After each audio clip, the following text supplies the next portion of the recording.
Did Marx or Lenin say anything about Funko Pops? Yeah, they love Funko Pops. You've all seen this. You all know we do this. So, a very happy birthday to National Treasure Betty White, who turns 100 years.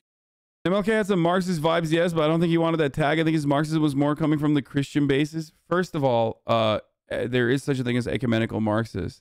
But also, I wonder why MLK did not want to say he was a communist or a Marxist at a time when, like, that was literally a slur akin to his black identity. Like, you're talking about a time when America, during Red Scare, was already fucking locking up, jailing communists. You know, the real cancel culture.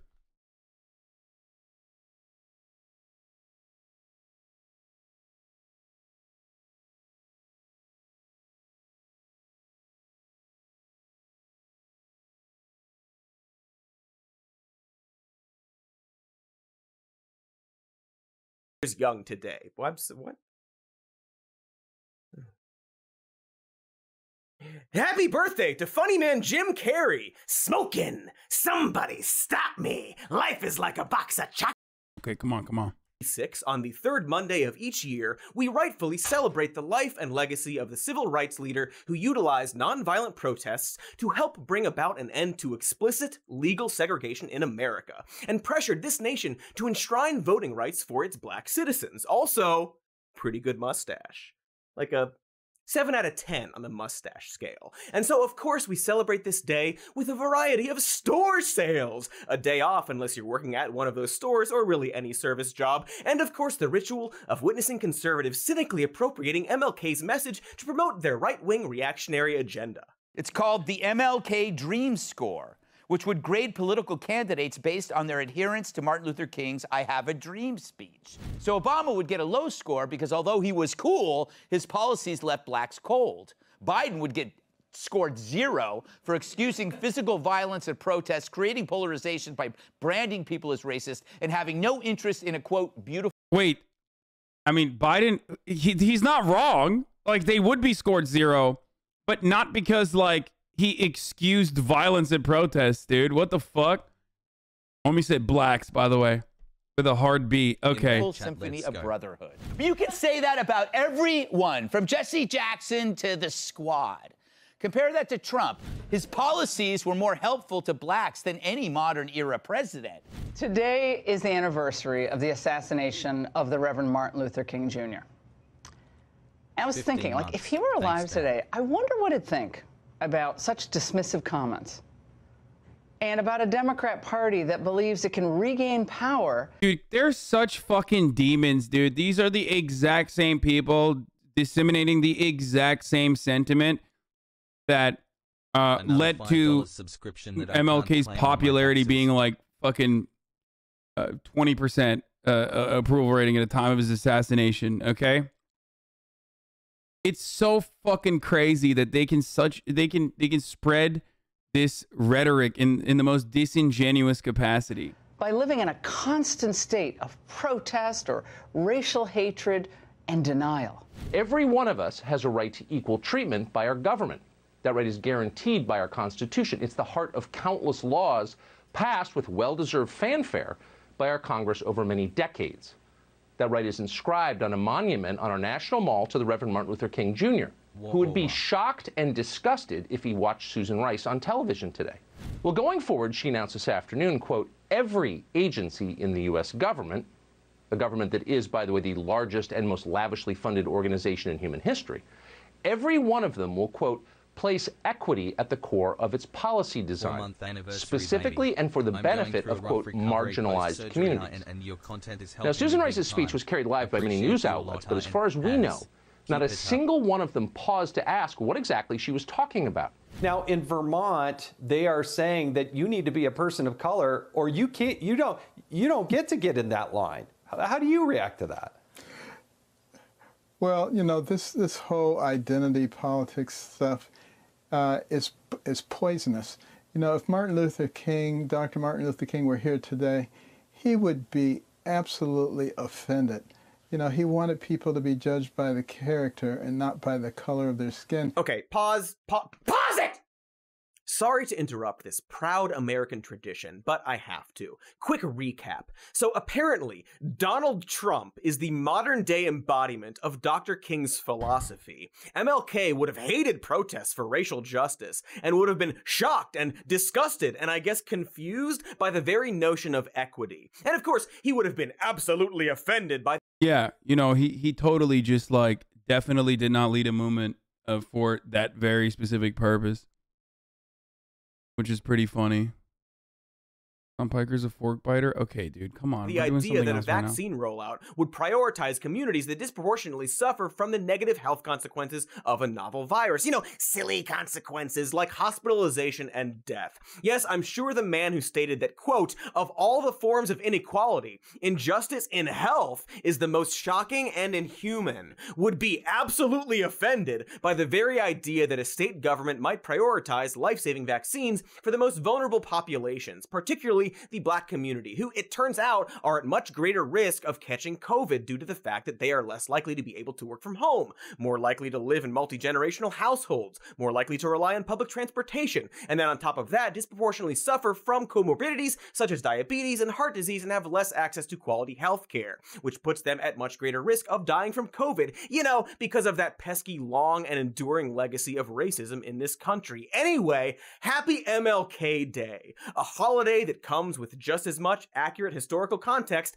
as Columbus Day and Thanksgiving, because we live in America, you see, surely, you see.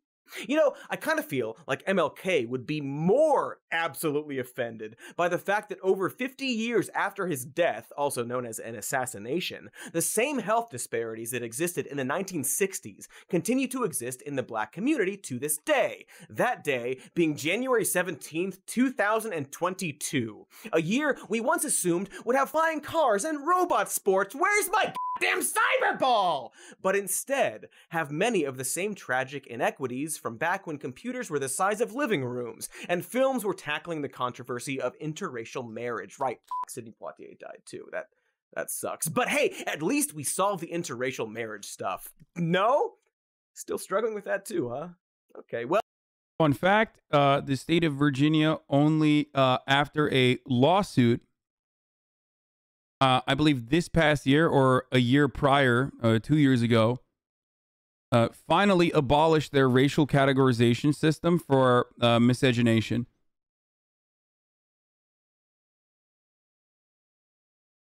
Yeah.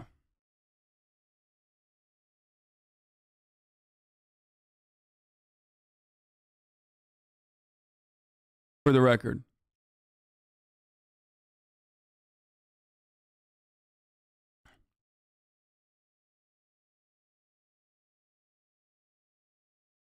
Well, again, America. But I'm getting sidetracked. For those of you who don't understand what I'm saying, in the state of Virginia, if you were to get married to someone outside of your race, there was a categorization system that wrote specifically what your miscegenation looked like what your race mixing looked like, with very outdated racial categories. Hold on.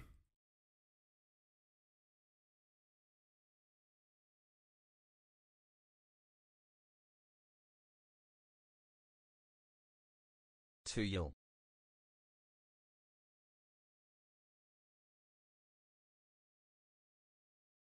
And I'm not talking about the Loving case. Hold on. No, I'm not talking about the Loving case. Not the famous love. Obviously, I'm not talking about the famous one. I am talking about. Stuck inside due to an ice storm. Appreciate you getting me through this time with brain rot. I'm not going to read them, but.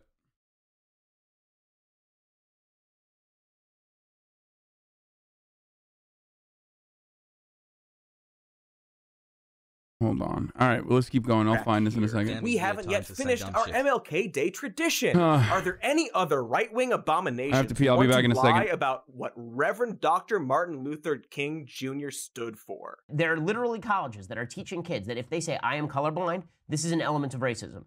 If you say, I don't judge people based on color, this is a microaggression. I am not kidding. This is something that is said at universities across the land.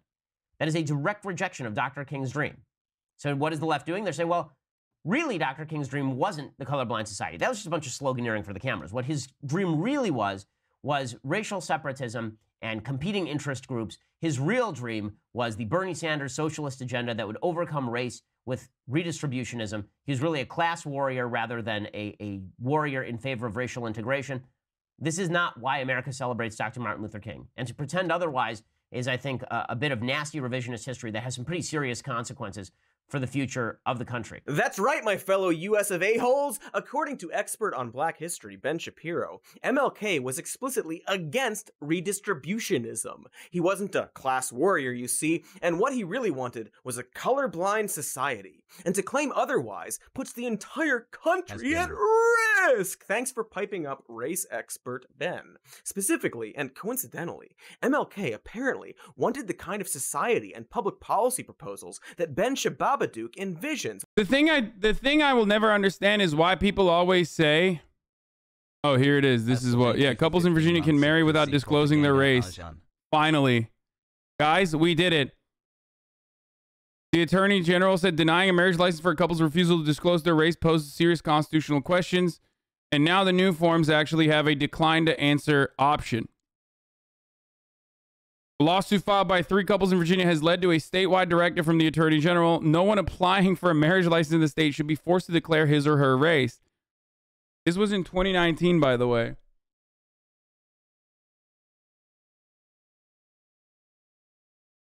Have you peeked Shababo? Yeah, this is where we learned the new like racism weebs actually have different terminology.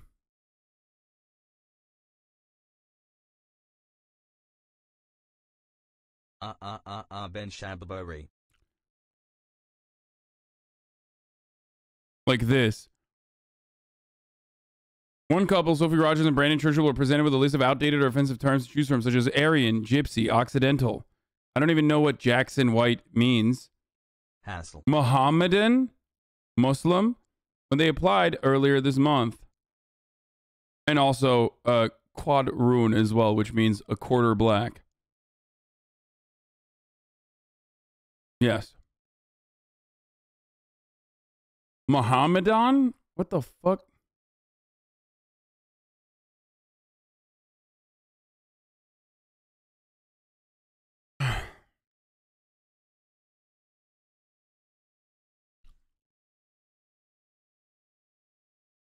So.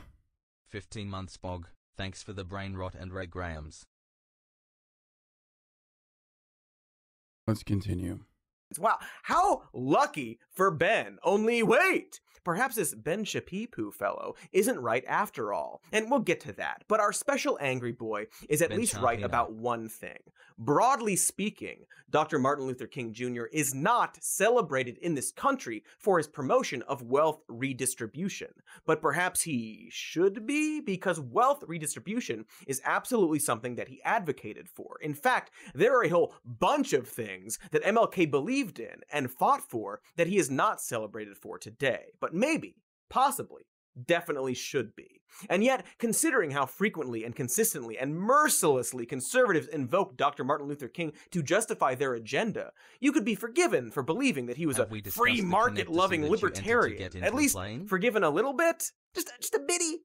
Or not? It's up to you. It's a free country. If you don't count, like, healthcare and water and food. Also, the color of your skin and household income matters. Like a lot, it turns out. Anyway, the point is that despite the fact that we treat Martin Luther King Jr. like Santa Claus or the Easter Bunny or the Noid, a mythical figure who ended racism with a single sentence about dreams, the truth is that MLK was a real person who said a lot of things and also did a lot of things. And heck, even wrote a bunch of things down. And if you actually look at the things he said and did and wrote, quote, during his too short life, you will find that he was far more extreme than the conventional wisdom would have you believe. Dude, just the things that he said that actually led to the New York Times op-ed board writing an anti-MLK piece.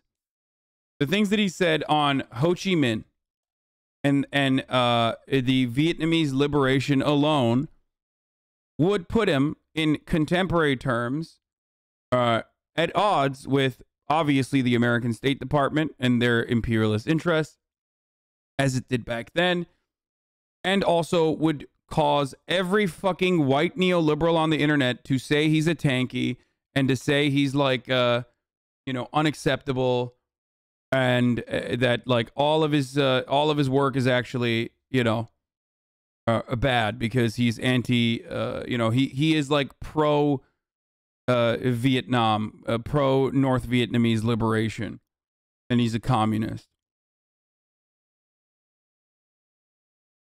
By any measure, Reverend Dr. Martin Luther King Jr. was a radical leftist, and this is why the right-wing appropriation of MLK is so reprehensible. You will call MLK crusty for sure. You are such a fucking idiot, dude.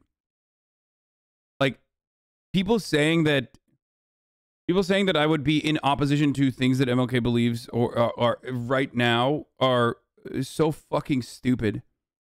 Okay?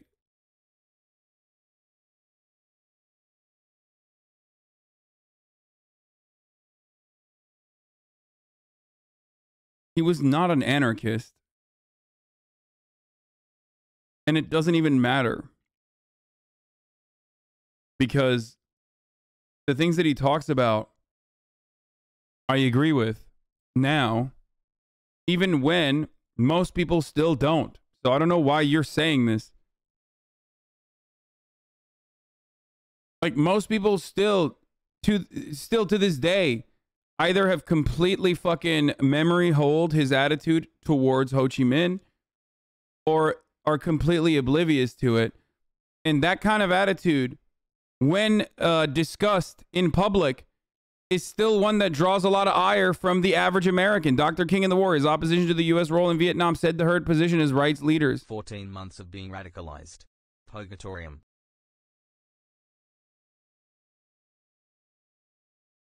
Oh, it's just fucking so annoying. Anyway.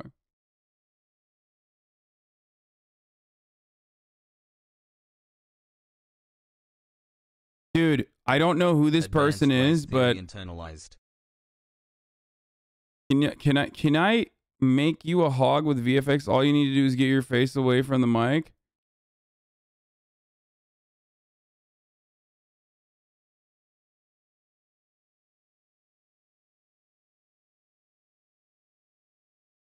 Why did you give me a timeout? I'm not lying. Anyways, I'm sorry. I have ASD and I'm not good at making friends. I'm sorry. I guess I only wanted your recognition. Bro, people need to...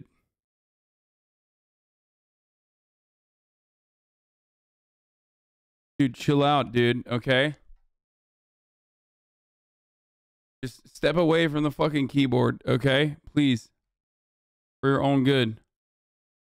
Hi, Hassie, I have 100 points. Will you it's let a me lie. ban a chud Specifically, please? It's a lie that they are desperate to propagate. After all, the actual principles and policies that MLK believed in and fought for are completely at odds with conservative ideology. This beloved and vindicated historical figure just so happened to promote ideology that would set the GOP firmly on the wrong side of history. It seems damning. The kind of thing you might have to do a bunch of weird lies about if you're the conservative type.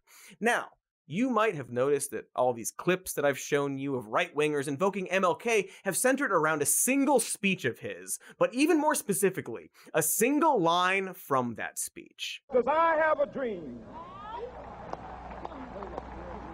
that my 4 little children will one day live in a nation where they will not be judged by the color of their skin, but by the content of their character. I have a dream today.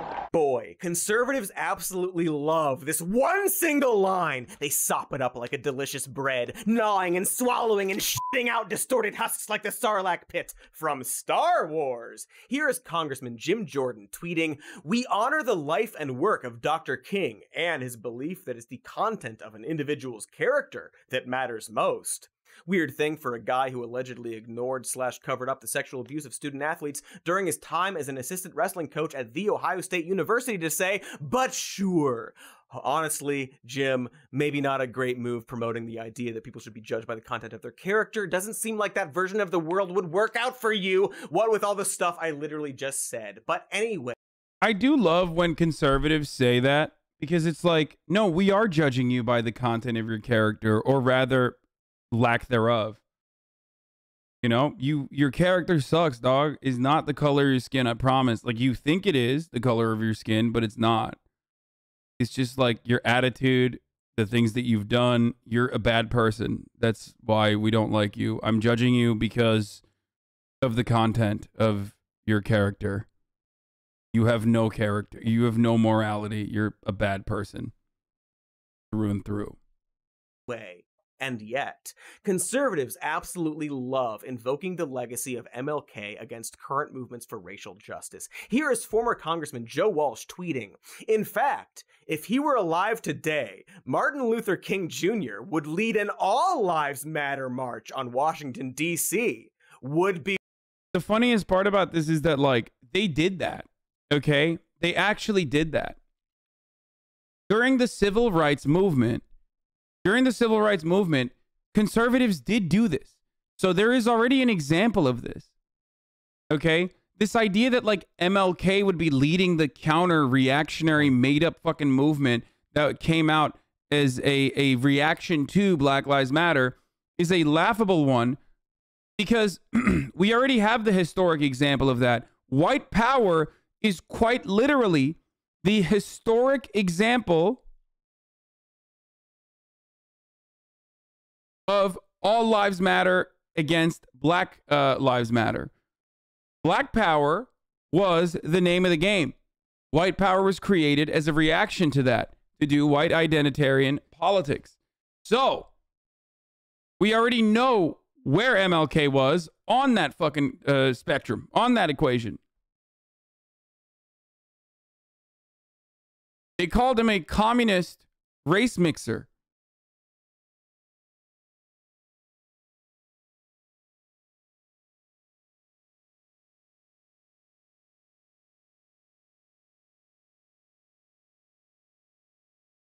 Wonderful. Yikes and fuck. Yuck, if you will. That sure is a dipshit tweet right there. Imagine using MLK they also, to justify... Hey, by the way, remember when they also did call him violent? Back then as well. I plan to lead another non-violent march tomorrow. And those marches were violent because of state violence. Again. So, just a reminder. Fuck you, I thought you were nice. Fuck everyone, I just wanted to be recognized, and now everyone's calling me a shithead. Fuck you. Dude, I said stop tweeting. Stop writing in the chat. It's going to be bad for you, okay? Please, I'm not talking to you direct. I'm just going to ban you, okay? I'm sorry. This is for your own good, okay? I recognized you. You can do the VFX thing if you want, but you have to chill, dude. You're like... You're... Just, you know... Cool off a little bit. And chatter, stop making fun of this person, okay? You guys are being so weird. You're literally just like him or her or them, okay? You are just as needy as that person, and oftentimes have the exact same kind of neurodivergence that that person just openly admitted they have. So for you to then turn around and fucking shit on him and bully him is pretty weird, okay?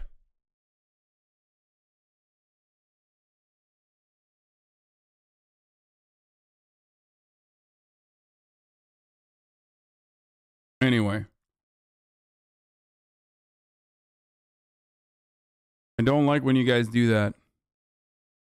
Dismissal of the Black Lives Matter movement. Really imagine the doublespeak dystopian brain at work to try and argue that America's most famous civil rights leader would definitely be against a modern civil rights movement like that. That's like saying Nikola Tesla wouldn't be into EDM festivals. Like, yeah, I guess we don't know for sure, but come the hell on. And yet old Walshy isn't by far the highest profile dildo making this argument. One thing protesters would like to hear is leaders say Black Lives Matter. You won't say that. Why?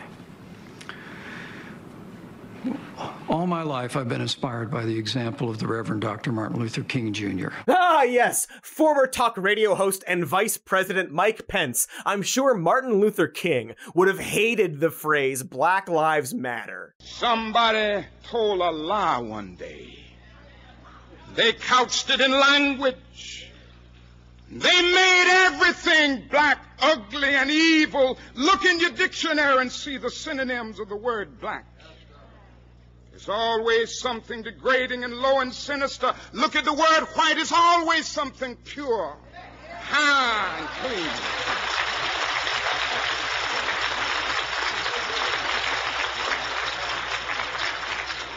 But I want to get the language right tonight.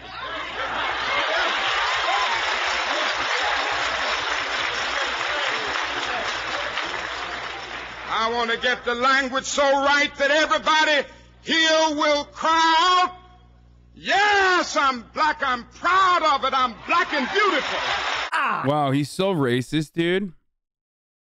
Notice how racist he was, that he was singling out black people and saying that he's proud of being black.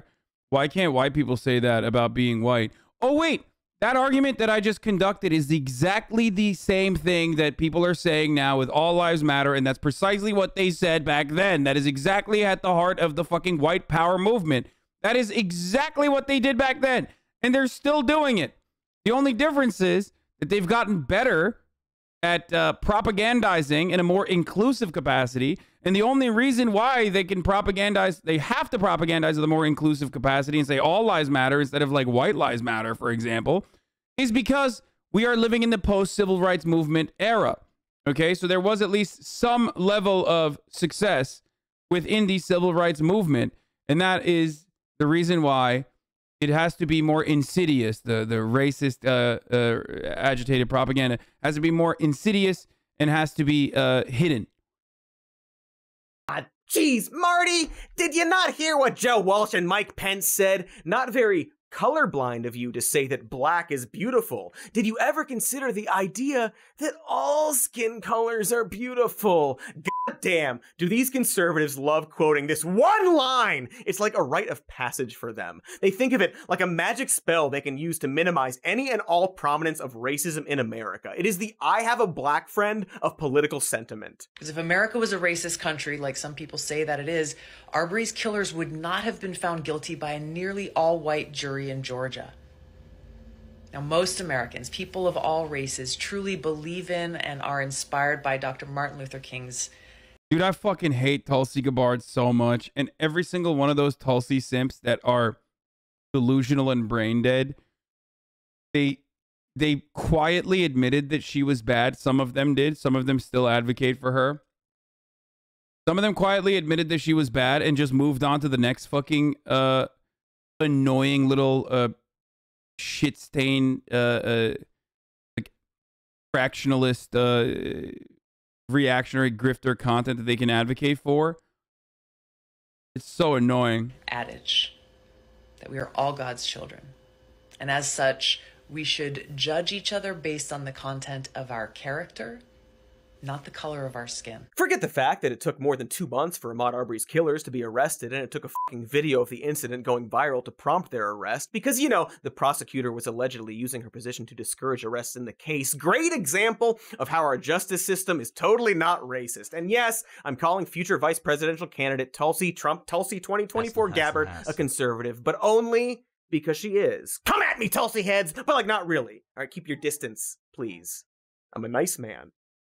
And, you know, it's pretty ironic, don't you think, that she quoted MLK to make the argument that America is not a racist country, and that most people of all races in America aren't racist, when King himself stated, "I am sorry to have to say that the vast majority of white Americans are racist, either consciously or unconsciously." But news, dude, you call out. That was way a long time ago. So much has changed since then. First of all, stop yelling. I can't hear you. We filmed this episode last week. Duh. Second of all, has it though? Like, has it? Has so much changed since then? So, you know, We'll get back to that question, but for now, we need to finish talking about the one line that conservatives actually like. Except actually, we need to do ads before that, so we will do the ads, then the speech stuff, then the stuff about how America is still racist, in that order. But let's face it, I'll probably have a lot of tangents. Yeah. These dips probably used him to justify the Iraq War for all we know. I mean, that's probably hyperbole. I get carried away some... Pentagon official, King would support Iraq, Afghan war. Oh, dude, what the fuck? Even I didn't know that. That's awesome. That's incredibly cool. That is like famous anti-imperialist who was roundly criticized by every facet of like liberal media and all of our liberal institutions, would have been a supporter of the Iraq and Afghan wars. Oh, that's fucking tight. Fun fact, that's actually an official under Obama, because fair and balanced TMC, are you ready to rumble? Okay, getting back to the video. And that one line, which is of course a quote from MLK's famous I Have a Dream speech, delivered on August 28th, 1963, when King was just 34 years old, as part of the March on Washington for Jobs and Freedom. And here's an interesting bit of trivia. It turns out that he also said a bunch of other things during this speech. Weird, oh no. Right? Things that conservatives, but also politicians in general, don't tend. Oh no. Oh dude, what the fuck? When the civil rights battle was on the line, Dr. King wanted the ball in his hands. Thank you, New York. As we honor the life and times of Dr. King, oh my God, difficult moments. When the civil rights battle was on the line, Dr. King wanted the ball in his hand, and he gave his life to ensure that our country would be a better place for all of us. Right now, we want... I told you, man, that was my best lock of the year, dude. He will never stop. You will never stop this man. He is going to keep... Did someone say shut the fuck up when he said that, by the way? When the civil rights battle was on the line, Dr. King wanted the ball in his hand, and he gave his life to ensure that our country would be a better place for all of us. Right now... Yeah, someone literally said, shut the fuck up. Oh my God. Yeah. That's funny. Look, like right here. Right now... You hear that? All of us. Right now... Now, we want the ball in our hand again as we deal with COVID, as we deal with crime, as we deal with uncertainty. Let's win this for Team New York and Team America. Let's take the ball and have the final. I wonder how Eric Adams feels about, you know, the police department that he is a part of, that he now commands as the mayor, playing a role in the assassination of Malcolm X. That's because, you know, that did happen. I would like to hear what he has to say about that. Anyway, he's great at memeing. To mention nearly as much. 100 years later, the Negro lives on a lonely island of poverty in the midst of a vast ocean of material prosperity. America has given the Negro people a bad check, a check which has come back marked insufficient funds. So we've come to cash this check. You know what's funny that people haven't done yet, and I don't want to speak this into existence, but I could see conservatives starting to use the N-word again, but not like the soft A or hard R, like, you know, the N-word that is black for Spanish, right? I could see them calling black people that N-word to be like, well, MLK said that. You know what I mean? Yeah, the O one, the O word. Well, MLK used it. Or is it black for Spanish? Spanish for black. A check that will give us upon demand the riches of freedom and the security of justice. There are those who are asking the devotees of civil rights, when will you be satisfied? We can never be satisfied as long as the Negro is the victim of the unspeakable horrors of police brutality. I wonder why they don't like to quote those lines. And for some historical perspective, here's a picture of birthday girl. It's crazy how racist MLK was right there, by the way. Did you guys notice that? Did you guys notice how crazy racist he was there when he's talking about like police brutality against black people? No, I'm still gonna act like he would be in support of an all lives matter reactionary movement. Girl Betty White from the same year MLK gave that speech. She is older than me in this picture. Boy, that's actually recent, isn't it? It's like, despite the grainy black and white footage and our inferior dildo technology back then, within the scope of American history, this wasn't actually all that long ago. And yet, at this time, less than 60 years ago, Jim Crow segregation laws were still alive and well, making it legal in many instances to discriminate against someone based solely on the color of their skin. About 40% of the states still had laws against interracial marriage, and in much of the country, black Democrats be like, by any votes necessary? Yeah, ballot, dude. That's what he held here famously.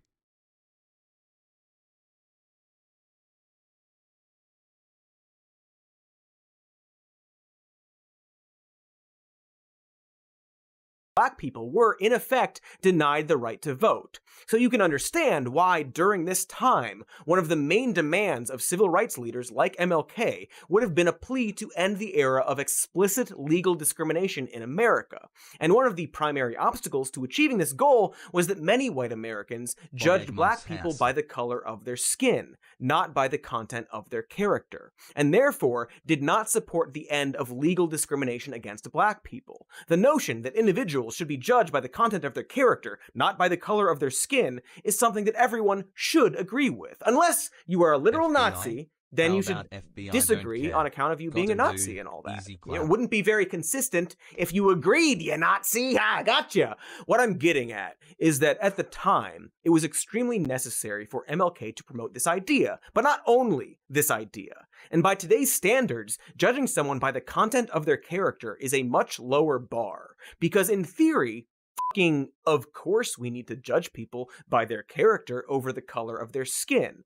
Everyone decent knows this now. It's the type of message we've grown up seeing in 90s sitcoms. The whole world is messed up right now, and I would like to see that get better, but in order for that to happen, white people are going to have to start making positive assumptions when they see people of color. And people of color could make positive assumptions when they see white people. Man, things are just messed up. Huh. Wonder what that dude, I love show is. Doesn't matter. And boy, to be clear, not saying we like nailed it yet in terms of not judging people by the color of their skin. We still have a lot of work to do in that department. But even so, the process of discussing race needs to evolve and continue past this one line.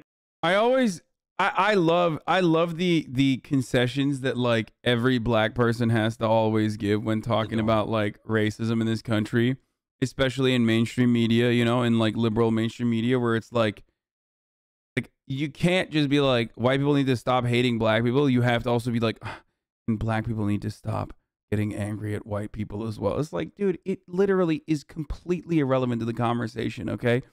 The one part of that equation, the offending party there, okay, that actually has like significant consequences, material harm that they're able to cause, is the dominant idea of whiteness.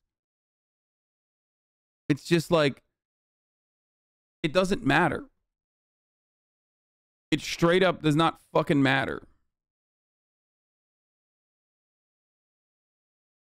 From one speech that MLK gave. And so still using this as a benchmark is like judging a television based on whether or not it features color. We're just way past that.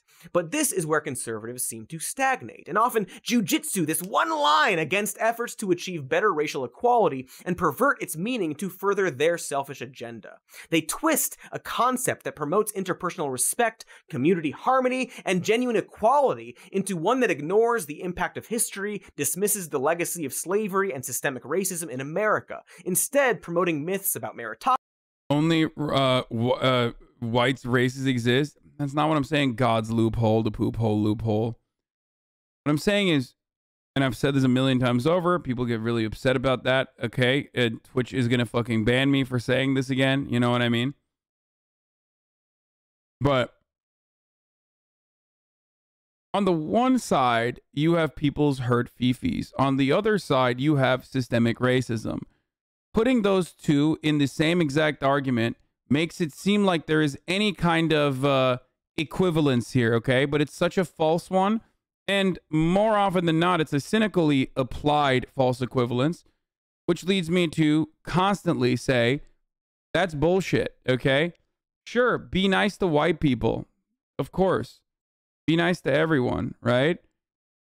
But having that conversation about systemic racism makes it seem as though like there is some degree of oppression that white people face because, like, I don't know, victims of systemic racism have deep wounds that they have not been able to heal from, that they are still impacted by, that leads them to feel some type of way about white people. Fucking stupid. Democracy and the ideal of individualism in order to maintain the accumulated privileges and advantages of... But of course, his real name was L. the last thing I will say on this is that, yes, if you are default character Andy, if you are white, you've never really thought about this sort of thing before, and of course, you think systemic racism is people being mean to you, because systemic racism towards white people is not a real thing. So all you have ever experienced as a white person is someone being mean to you individually. And that's precisely why you think that is how it works. Okay? This isn't to say that you should feel shame for being white or anything like that. Shut the fuck up. Obviously not. I'm white. I don't give a shit. Okay? But, you know, it's good to sometimes re-examine society, especially if you have never really thought about it that way. Okay?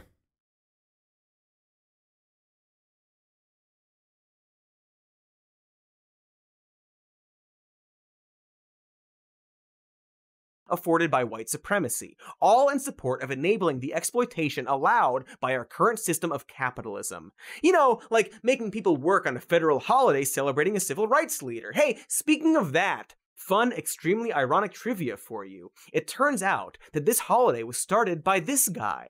Thank you, Ron. You definitely racist president, you. But at the time of his presidency... Wow, how can you say Ronald Reagan is racist? He started this holiday. Reagan was like the Hulk Hogan of racist dog whistling, not to be confused with the real Hulk Hogan, of course. As you probably know, dog whistling is the act of making racist statements or policies while not directly talking about a race. This is often excused after the fact by claiming colorblindness. See, this twisting of the statement that we should judge each other by the content of our character and not by the color of our skin is what's often used to promote this concept of colorblindness. Deployed in a political context, this claim of not seeing race is utilized to obscure the role of history and systems on the life outcomes of groups that have been socially and legally disadvantaged, and instead place the burden of success solely on the individual members of those groups. So what do you as an individual black person do to change your life? And I don't think it's helpful, and in fact I think it's actually quite hurtful, to spend an enormous amount of time talking about the legacy of discrimination and racism instead of talking about what can you do right now to fix your problem. Ah, yeah! Thanks to Black History Professor Ben Shapiro. Glad you keep showing up. Miss you. Love you. You see, not only is it not... The funniest part about this is that, like, the hyper-individualistic attitudes that conservatives preached for a very long time are completely meaningless, because when it comes to their own in-group, they talk about systemic issues all the fucking time. White people are oppressed. Okay? Ben loves talking about how Western culture, which is superior, is under attack by immigration. Western culture superiority is undermined by immigration, undermined by liberal degeneracy, moral decay. Same things that the Nazis said, by the way, of course. So just a fun little reminder for that. And He wrote entire books about that. But ultimately, that's, you know, he loves also talking about systemic problems all the fucking time. Except those are red herrings, and they're not actually real systemic problems. They are completely made up systemic problems. There's no empirical evidence for it. As a matter of fact, the only time Ben talks about social issues is often bastardizing the actual empirical evidence to suggest exactly the opposite thing that Ben Shapiro is saying, but he'll still use it by cherry picking data points regardless. Like the classic, you know, gay parents are worse for the child's development overall. There is no evidence to suggest that gay parents are worse than straight parents. Okay? As a matter of fact, there's empirical evidence to suggest the exact opposite, that gay parents and straight parents are the same on child's development, on the development of a child, and that it does not matter. But Ben will lie about that all the fucking time. Why? Because he's a homophobe. And then he will turn around and say that it's systemic changes that are ruining your life. Anyway, let's continue. Helpful to spend an enormous amount of time talking about the legacy of discrimination and racism, but it's actually quite hurtful. It's all up to the individual, apparently. What are you doing right now to fix your problem? There is a lot of evidence, actually, Law, of what? The only evidence is that lib-hog propaganda, stream TV shows and get banned, Poggies, mouthpiece for propaganda, propaganda machine, why Antifa attacked Capitol on January 6th. This is so... Oh my God, dude, I love that. This dude said Antifa attacked Capitol on January 6th. That's crazy when, like, the Oath Keepers are now considered Antifa. Okay, love to hear what kind of evidence this fucking dickhead has. Lib-hog mouthpiece, there is evidence. There's evidence that there's evidence that gay parents are worse parents overall than straight parents. Please explain where you got this evidence from. No, what you are going to state is that single-parent households actually are worse than two-parent households. And the obvious reasons for why that is the case is because we live in a capitalist society. Single-parent households, unfortunately, do not have the same level of disposable income. Single-parent households also do not have the same level of... single-parent households do not have the same amount of free time to be able to divide labor amongst both parents. And that's precisely the reason why single-parent households lead to worse parental outcomes than two-parent households. But that says nothing about gay parents or straight parents. As a matter of fact, evidence suggests, like I said, the exact opposite. You could say there's evidence, but there is no evidence.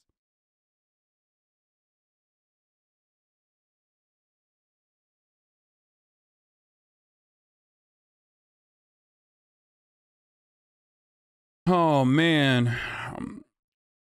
Yeah, there's a lot of evidence, actually. Lol. Yeah, no evidence whatsoever, but doesn't matter. This systemic racism against you is like forest fires, you see. Only you can prevent it. This leads to an extremely insidious false dichotomy, which is the idea that focusing on what to do to fix your problem and recognizing the systemic issues that led to the problem are somehow mutually exclusive. Hey, now, why are you griping on and on and on about who pushed you into that hole when you have all the digging out to do? Seems like maybe the thing a person who helped push you into the hole might say, or at least someone who greatly benefited from you getting shoved in the hole. Like perhaps if someone made their living implying that it's okay to push people into holes. Now, there is nothing wrong per se with the notion of colorblindness.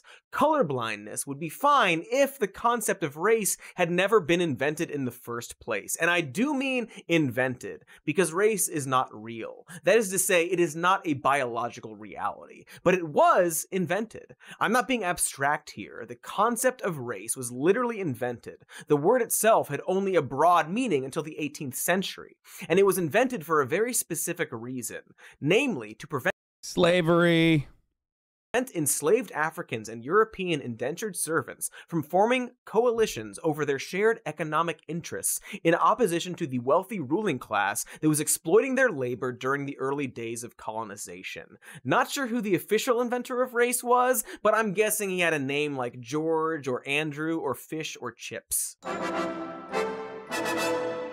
So certain advantages were given to Europeans, and heavy restrictions were enforced for Africans in order to protect the rich and powerful elite. And to justify this lie, more lies were told about the essential and inherent differences between the races. This social and legal infrastructure provided privileges to individuals that belonged to the newly created social category of whiteness, and shackled, literally, individuals assigned to the made-up, constructed classification of blackness, which you can imagine severely limited the opportunities afforded to them.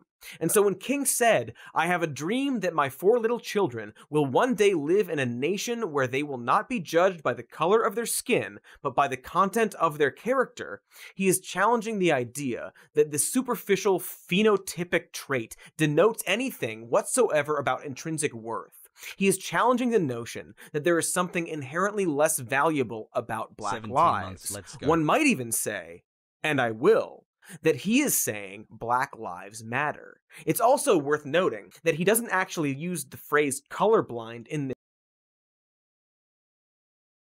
Here's OAN likening Trump to Jesus. If you have OAN in a cable system, congrats, you pay for this. I love that. These guys are just going buck wild, and I respect it, okay?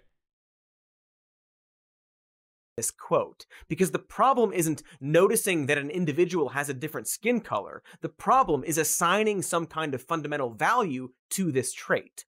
Ultimately, in this speech, and with this single line from this speech, King is describing a vision of racial equality. And so, wouldn't legitimate equality mean that you would try to make up for the unfair disadvantages that have been imposed on a community without justification? Wouldn't failing to do so just fortify that very inequality that has amassed over centuries of unjust treatment? And so the idea that the notion of equality would mean to overlook the accumulated advantages provided to one group and the degrading disadvantages inflicted on another, and just say, on your marks, get set, go, without making up for the fact that one of the groups in the race has been wrongfully stuck on the starting block for centuries. Okay. One of the greatest, dude, if one more fucking dumbass sends this Timothy Chamath or whatever the fuck his name is about how he doesn't care about the genocide in China, I am going to permanently ban. I am going to make Xinjiang look like a fucking theme park. Okay, in this chat. I do not care at this moment, okay? It is a tab that is open here. We are going to talk about it in a second. You do not care about it either. Shut the fuck up, okay? Holy fuck, dude. You will wish you were under the oppressive thumb of this Chinese surveillance state going to a re-education camp by the time I'm done with you. Be normal. China chatters. Be normal challenge. Impossible difficulty. Fuck.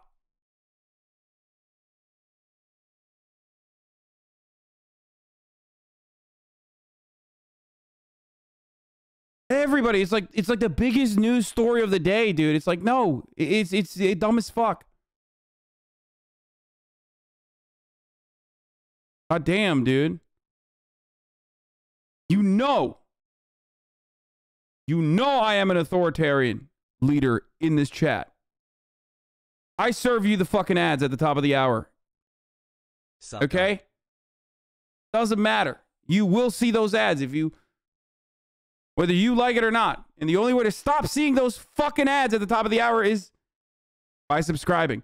You no longer want to see them at the top of the hour. If you want an ad-free broadcasting experience, if you want to avoid the ads, and all you need to do is goddamn subscribe, okay?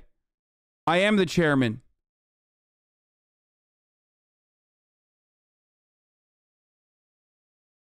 You can also get gifted a sub if you're lucky, but if not, you have to make your own luck with $5. Or if you don't have $5, for free with a Twitch Prime. Here's the 1 minute ad break now. Centuries is, and I don't want to sound extreme here, unreasonable. But essentially, people named Ben, and other names too, I guess, are telling black people to ignore the systems that disadvantage them and limit their opportunities and simply pull themselves up by their bootstraps. This philosophy is used to prevent any disruption to the status quo, which of course has historically benefited white people. But hey, don't take my word for it. At the very same time that America refused to give the Negro any land, through an act of Congress, our government was giving away millions of acres of land in the West and the Midwest, which meant that it was willing to undergird its white peasants from Europe with an economic floor. But not only did they give the land, they built land-grant colleges with government money to teach them how to farm. Not only that, they provided county agents to further their expertise in farming. Not only that, they provided low interest rates in order that they could mechanize their farms. Not only that, today many of these people are receiving millions of dollars in federal subsidies not to farm, and they are the very people telling the black man that he ought to lift himself by his own bootstraps. Okay, Marty, that's all well and good, but what do you want to do about it, huh? Some kind of bootstraps pulling machine? Robots that create more land? Oh! Maybe the robots can also learn to pull up bootstraps and we cover all of our angles at once! Now, when we come to Washington, in this campaign, we're coming to get our check. Ah, that makes sense. Much better plan. So, Martin Luther King 1, Ben Shapiro 0. Hey, that rhymes! You know, it's funny. It kind of sounds like MLK was talking about reparations in that clip. Weird. And some of the things he was saying kind of sound like the sort of history that conservatives are currently trying to ban from schools, and in some cases succeeding. Gee, I wonder what... I love when conservatives say that, like, censorship is a liberal attitude. They love censorship. Liberals are censoring all the time. And then in the same breath be like, we need to censor every book we can that even speaks about black experiences.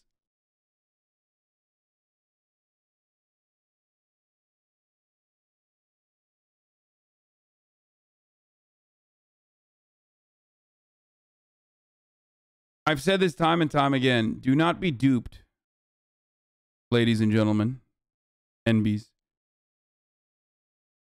When Republicans cry about liberal censorship, they're just using that as a vehicle to further spread propaganda. The reality is that the #1 censored banned books are still LGBT-related books, which they consider to be, you know, moral decay. Bro tips, Pepela. Oh, God, what the fuck? As the left always do, so... You literally have no clue what you're talking about. Fuck off. Ethan is the biggest grifter. 180 on politics for money. I don't know why these people keep trying to survive. Like, it is very obvious that life is pain for you, dude. Like, it's obvious. You know? It's just like, here, I'll let you stay in here for a little bit longer, okay? Just kidding. Get fucked. So pathetic, dude.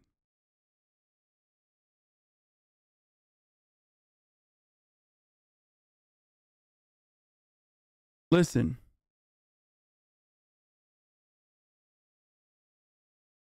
It's not sad how pathetic people are. Those people are so pathetic that I don't feel bad about how horrifying their existence is. Like, a person that still considers themselves to be like a terminally online far-right person, you know what I mean? Person who, like, still watches, like, Sargon of Akkad. Like, that dude is literally, like, one fucking bad day away from just, you know, shutting everything down, okay? Ending it all. Like, Ethan, who? That N-word guy? Yeah, dude, that's who we're talking about. Most famous for saying the N-word. I went to the synagogue that was like, you're just, your life is horrible, dude. It's so sad. It's so fucking horrible. During the crisis. You have also helped me become more nuanced about such situations. Thank you. Anyway, these people are clearly underage since they've spent enough time to make an account and spent time pissing streamers off. Clearly shows they have enough time to not work, therefore. Okay, so what I was gonna say is, like, so many people, so many fucking people love saying the left is actually the censorious ones. The left is actually the censorious ones, while simultaneously fucking doing censorship. Okay? That is what you're doing. Everyone does it. That's my point. My point is everyone does it. The left does it. The right does it. It's about who you're doing it towards, why you're doing it, and the whole like, oh, they love fucking pulling. They love pulling like old fucking quotes of people who have changed from their prior attitudes and being like, nope, doesn't matter. You said this, so you're fucked. While also talking about how they hate cancel culture. And it's the exact same attitude as Republicans crying about fucking cancel culture and censorship and then straight up doing fucking anti-CRT legislation. That's actual censorship, dude. Kind of quotes those people are invoking to accomplish such a ghoulish thing. Not only does the right do it more frequently than the left does it, they do it more successfully than the left does it because they actually care about advancing their fucking legislative agenda, okay? Liberals just fucking cry. All liberals do is cry. They piss, they shit, and they fart in their fucking pants, and they cry all goddamn day long. Republicans cry too, but then the actual Republican politicians and the legislators actually follow through on their crying, pissing, shitting, farting, okay? That's it. The do-nothing Democrats don't actually get away with any sort of like serious censorship, okay? That's precisely why Republicans that are more successful at both propagandizing and also acting out their legislative desires will be able to, one, successfully implement this attitude that like it's actually the liberals that are censorious. They love doing fucking censorship. They're the best at censorship. But then turn around and quite literally ban books all the time. Even throughout the 2016, 2014, 2015, like Obama era, Republicans that were very effectively spreading the propaganda that it's just like a liberal thing, it's a leftist thing to do cancel culture, were able to successfully cancel books throughout that entire time. They were the ones who were mainly making sure certain books cannot be fucking read. As they did in the past about evolution, as they did in the past about stem cell research, as they did and continue to do today about CRT and LGBT and queer books. That's it.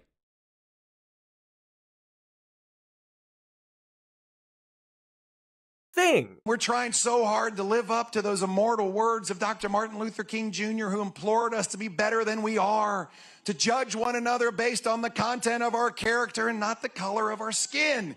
Like, I'm sorry. I know it triggers the fuck out of you if you're like a conservative dude and you hear someone who you thought always was like a libtard or whatever. So in your mind, I'm like quite literally the Mr. Canceller, like the #1 canceller. But here, take this pill, okay? It's a hard to swallow pill. Have it. You love cancel culture in the exact same way that those fucking blue-haired SJWs do, okay? You love it. You live for it. You love it when your side is doing it to the liberals. You love it. It's the most engaging, entertaining team sport that you can ever have, okay? Take it. You are no different than the blue-haired SJW. The only difference is that, like, you know, you don't have blue hair. That's it. You fucking shriek way harder. And ultimately, at least a blue-haired SJW is like advocating for shit that, you know, impacts their life personally, right? A lot of times they're fucking emotional, but they're emotional for a good reason. They're emotional because, like, you know, people are attacking her for being gay. You are just triggered because, you know, people are learning about black history in schools. That doesn't touch you. That doesn't hurt you. That doesn't harm you. And so let me be clear. Let me be clear. On day one, we will not have political agendas in the classroom, and I will ban critical race theory.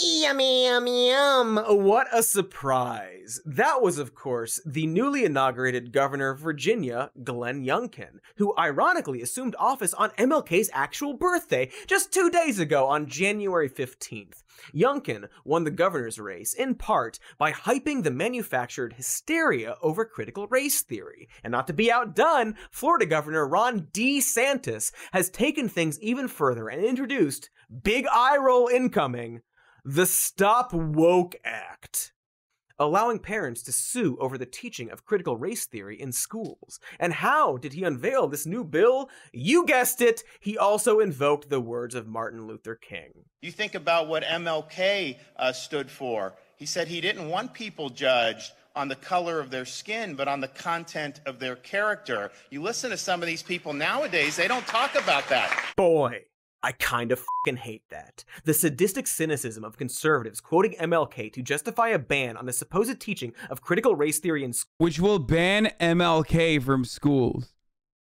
Like, and it doesn't matter. It doesn't matter. They know they're hypocritical. It doesn't fucking matter. So please, I beg of you, all of these motherfuckers in the chat that like actually think these dudes are being serious, they are not, okay? They know what they're doing. Most of them know what they're doing, or they're too stupid to understand that they're being duped, okay? There's just no reason to, like, seriously engage in these motherfuckers. Just humiliate them. The only reason to ever debate a dude like that, who is very clearly engaging in this, like, incredibly bad faith argument, an incredibly bad faith interpretation of, like, MLK's legacy, is just to vilify them, humiliate them ritualistically, embarrass them in front of their friends and family, to a degree where, like, it's so horrible for them to show face ever again. Okay? That's it. And you do that so you feel better about yourself. Okay? No other reason. You're not going to be able to debate them into legitimately changing their point of view. At that stage, either they're too fucking stupid that they've been duped by people like Ron DeSantis, and, you know, it's going to be pretty hard to shake that fucking baked in white supremacist attitude.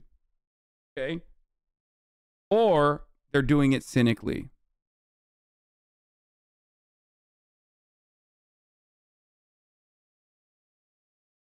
Schools can't be overstated as a supervillain level hate fucking of the American soul. You know, especially considering that MLK was one of the major influences for CRT in the first place. It is the political equivalent of beating someone with their own severed arm. A brazen act of racism that every American should see right through, except, you know, America. And the appropriation of MLK's words to push the anti-CRT agenda is not isolated to just these two behemoth stains. Once and future President Donald Trump stated, critical race theory is a Marxist doctrine that rejects the vision of Martin Luther King Jr. House Minority Leader Kevin McCarthy said, critical race theory goes against everything Martin Luther King has ever told us. Don't judge us by the color of our skin, and now they're embracing it. That's right, Kevin. That one sentence is everything Martin Luther King ever told us. It's their mantra. They love it. And f*** it. They f*** the words from every position. This one part of a single speech, always used for some variation of the idea that we shouldn't go out of... Is there a reason they're trying to ban CRT in school because they're trying to keep away the Smash Pros to protect the children? What? Oh. Good one. Our way to give anyone special treatment, because that's what MLK wanted, they shout, internally praying that no one actually remembers the specifics of what the civil rights leader believed in, or the fact that he explicitly addressed this in the fourth and final book he wrote before he was assassinated, writing, "The white liberal must affirm that absolute justice for the Negro simply means, in the Aristotelian sense, that the Negro must have his due. There is nothing abstract about this. It is as concrete as having a good job, a good education, a decent house, and a share of power. It is, however, important to understand that giving a man his due may often mean giving him special treatment." Ah, geez, what about the content of the character and all of that? How can you possibly justify giving a specific race of people? I can't believe Cody Johnson is doing CRT right here. This is called critical race theory.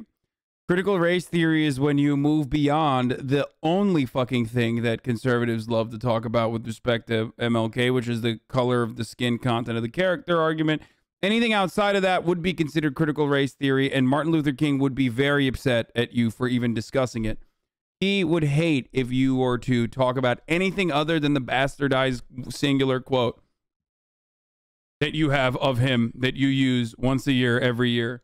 Special treatment. Well, he goes on to say, a society that has done something special against the Negro for hundreds of years must now do something special for him in order to equip him to compete on a just and equal basis. Do a Cody a favor. Anytime you see some reactionary ghoul quote MLK in an effort to prevent the honest teaching of our history, or the notion of equity in public policy, or the idea that we might prioritize vaccine distribution to vulnerable populations, please, politely and non-violently, shove this quote in their faces, print it out and hide it under their pillows after breaking into their homes, serve them food with it written on the plate after spitting in their food, paint it on their pets and then take their pets! They don't deserve pets! Also non-toxic.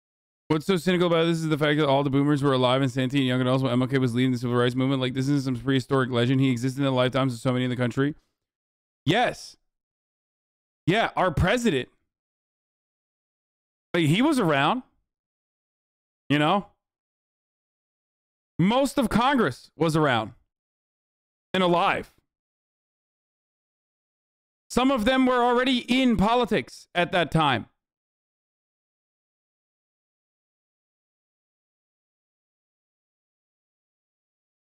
Toxic paint. Beginning their careers. Bombard them with this quote until they are forced to, at minimum, admit that what they really feel is this. And yes, Martin Luther King Jr. was a mixed bag when it came to What? Martin Luther King Jr. is a mixed bag? Also, what is this? What's this background? this stuff. Because the idea that King didn't want special treatment, or for America to teach the systemic racism in this country, or wanted to encourage bootstraps pulling, or any of these other things we hear from the GOP. Charlie Kirk be like, MLK was a mixed bag, bro. And I think love we've pretty that. much proven that here. And boy, that sure makes you wonder, what else are they lying about? What are some of the other things MLK stood for that perhaps the GOP loves to downplay?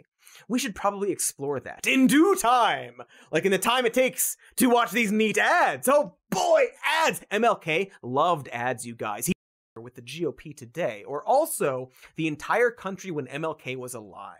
Because despite the reverence we now hold for Martin Luther King Jr., it turns out that in his time, he was an extremely controversial figure. In fact, at the time of his death, aka assassination, MLK had a 75% disapproval rating. That is higher than this fascist smudge at any time during his presidency. And you know, this guy's incompetence led to the unnecessary deaths of hundreds of thousands of people, and he nearly ended democracy in America. Whoops! Trump once got on Air Force One with paper glued to his shoe, and yet still was more popular than King was. And when it comes right down to it, many conservatives disapprove of his most lauded accomplishments to this day. Through his efforts, MLK was largely responsible for pushing through one of the most significant pieces of legislation in American history, the Civil Rights Act of 1964, which ended segregation in public places and banned employment discrimination on the basis of race, color, religion, sex, or national origin. It also banned private businesses that serve the public from discrimination, and it's that provision that libertarians like Senator Rand Paul can't quite bring themselves to accept. If there was a private business, say in Louisville, say somewhere in your home state, that wanted to not serve black patrons or wanted to not serve gay patrons or somebody else on the basis of their on the basis of a characteristic that they decided they didn't like as a private business owner, would you think that they had a legal right to do so, to put up a "Blacks Not Served Here" sign? Well, the interesting thing is, you know, you look back to the 1950s and 1960s at the problems we faced. There were incredible. This dude's dad also straight up said that the Civil Rights Act is a violation. Ben Shapiro also said the Civil Rights Act is unjustifiable and unconstitutional. For the record, it is the exact same. Like, his dad said this as well. Ben Shapiro said this. Libertarians who aren't really libertarians love saying the government should never be able to compel free enterprise. You know, it's bad, they say. Incredible problems. You know, the problems had to do mostly with voting. They had to do with schools. They had to do with public housing. And so this is what the civil rights largely addressed, and all things that I largely agree with. But what about private businesses? I mean, I don't want to be badgering you on this, but I do want an answer. Do you think that a private business has a right to say we don't serve black people? Yeah, I'm not in favor of any discrimination of any form. I would never belong to any club that excluded anybody for race. We still do have private clubs in America that can discriminate based on race. But I think what's important about this debate is not getting into any specific gotcha on this, but asking the question, what about freedom of speech? Should we limit speech from people we find abhorrent? Should we limit racist from speech? Rand Paul had the freedom to catch these hands from his neighbor. That was pretty funny. Speaking.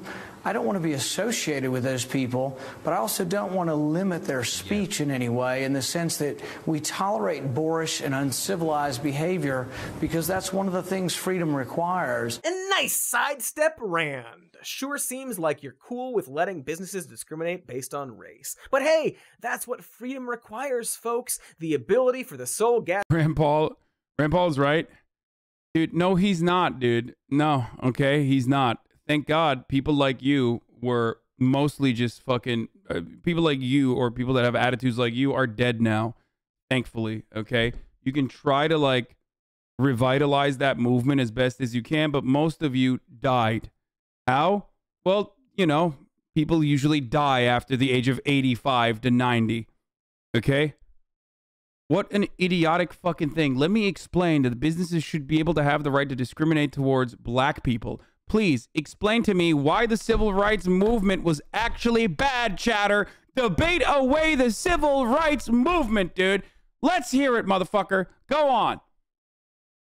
This is precisely why I say that the pussy-ass Republican Party did not go far enough in the abolition of slavery. They should have fucking razed the entirety of the South. They should have murdered every slave owner, straight up, lined them up against the fucking wall, and killed every single American slave owner. Every single one. It is so stupid. You will never be able to fucking fix the permanent white supremacist attitudes that have been baked into all of our institutions because you will never take the action necessary. It is just the 100% truest statement. You cannot solve this problem when motherfuckers who still were like, yeah, I think, you know, it was cool and fine that we did the slavery thing, okay? When you are offering restitution to those guys after you fucking handed them the largest L of all time, they're going to keep running this shit. They are.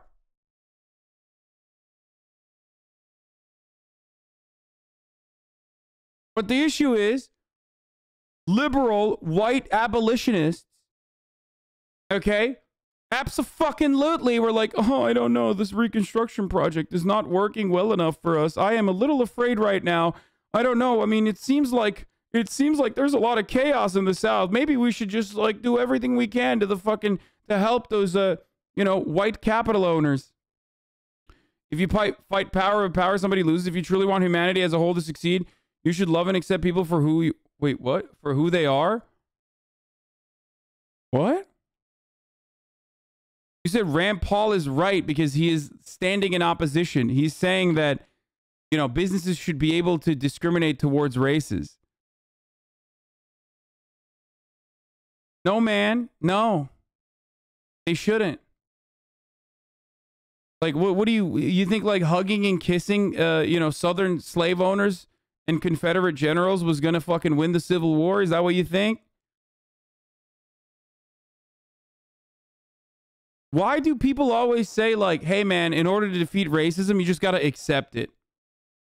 Like, if you want to defeat racist people, you just have to hug and kiss them. And also accept everything they do and say and love them. No. That's not how that works, man. Sometimes people die, okay? There is no hugging and kissing slave owners, okay? You just got to kill them. And they did, but just not enough. That was the problem. Same with Nazis.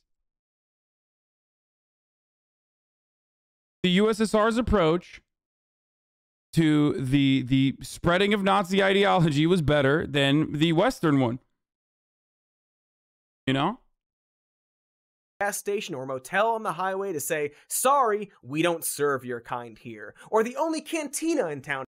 I mean, why calm down, Hasan? Like, nothing I'm saying is fucking, like, what? You think people are going to cancel me for saying that, like, Abraham Lincoln that they didn't kill enough slave owners? Like, people are going to get mad at me for that? Really? That's what you're going to say? Like, people are going to be like, wow, I can't believe this dude is saying that not enough slave owners were murdered in the South. It is an incredibly reasonable fucking take, in my opinion.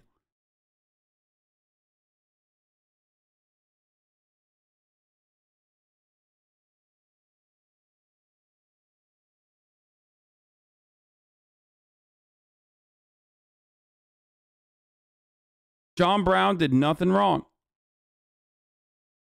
To say, we don't serve their kind here. Pretty darn telling that we can frame that as being about freedom. Freedom for whom exactly, Rand? But at least Rand Paul has some credibility on voting rights, something the vast majority of the party he belongs to can't even say. Because one of the other victories that MLK played a significant role in achieving was the Voting Rights Act of 1965, a law that aimed to overcome legal barriers at the state and local levels that prevented African Americans from... Fresher Eugen isn't abolishing their social relations and their power enough? I don't know, man. Ask yourself, has it been enough? Did it work? No. So obviously we are living in the example, the clear-cut example that it wasn't enough to just abolish their social relations and their power. Also, we didn't even fucking abolish their power. So you're wrong on that front too.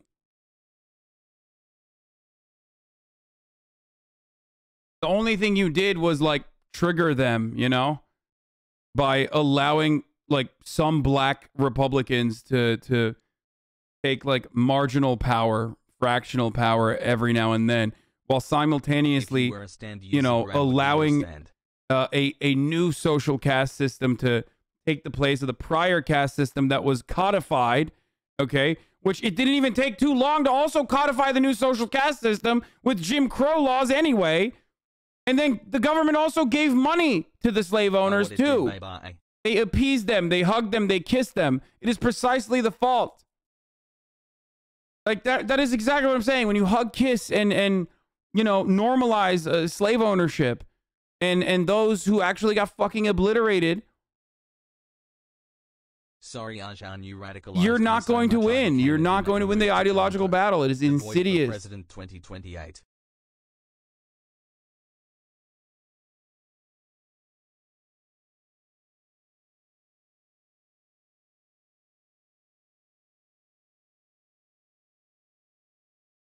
exercising their right to vote as guaranteed under the 15th Amendment to the U.S., a law that, coincidentally, has been gutted by conservative justices on the Supreme Court twice. First in 2013, when the Supreme Court overturned the pre-clearance provision in the... By the way, this is precisely why we still unfortunately need... like, this is why it's laughable when people say, oh, dude, like, what do you mean? The Voting Rights Act? Like, we don't need that. Or, the civil rights, like, movement is silly. Like, you should not be able to compel businesses to do whatever. This is what happens in America when the Supreme Court acts on that desire, okay? The entire purpose of this, okay? The entire purpose of the Voting Rights Act, for most of you that probably know this, but maybe some of you don't, which is really important for this day and age right now, is to fucking literally slap local and state governments that consistently and continuously stop black people from voting, okay? By many different methods of voter suppression, okay? It is the federal control in the most like reductive way that I can describe it to you, in the easiest way to understand. It is basically just the federal government going, hitting you in the head and going, no, no, you have to keep letting black people vote. That's it. That is precisely what this is. But of course, the exact same arguments that like Rand Paul and numerous others actually try to, you know, push against, I don't know, forcing businesses to serve black people is the exact same reason why this was completely destroyed, okay? The Voting Rights Act was gutted because they said, well, I mean, these states, do we even need this anymore? I mean, come on, racism is over.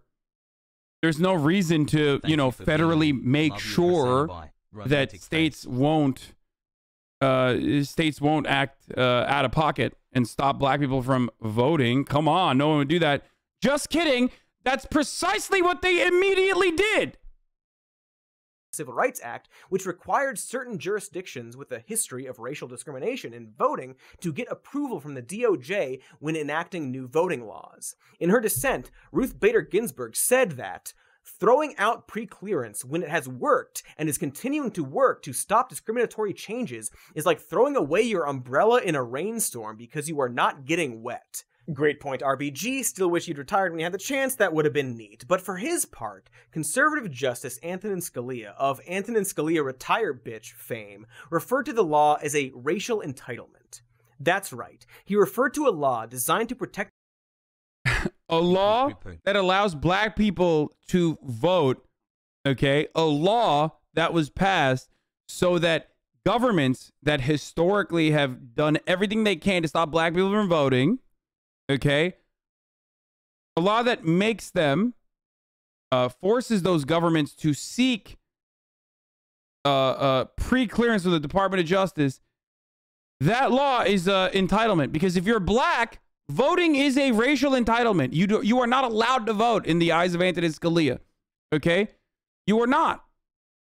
It's just, you're entitled for wanting to. The right of black people to vote, a right which had up to that point been aggressively fought against through tactics like poll taxes, literacy tests, quizzes about how many fucking jelly beans are in a jar, and, you know, domestic terror and mass murder. He referred to that protection as a racial entitlement. And since this provision was gutted, around 24 states have passed restrictive voting laws, including 10 laws that would have needed that federal approval. And in the 2021 legislative sessions, lawmakers have introduced at least 440 restrictive bills in 49 states.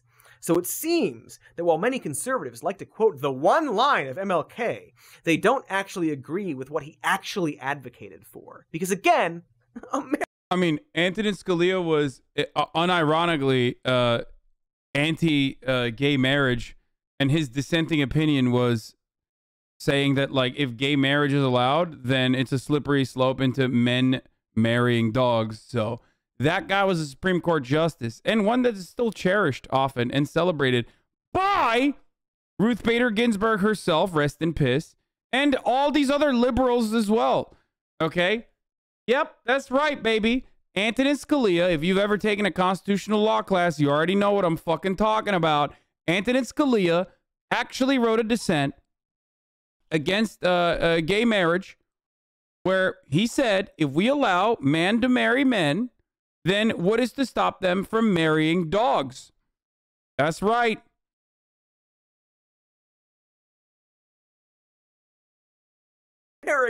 America loves propping these people up without actually respecting their message. We make them bumper stickers and tattoos. Is RGB really that bad? I mean, she sucked, of course. I mean, she's not great. No, obviously. She's like 700-year-old fossil, okay? So clearly, you know, she's not great.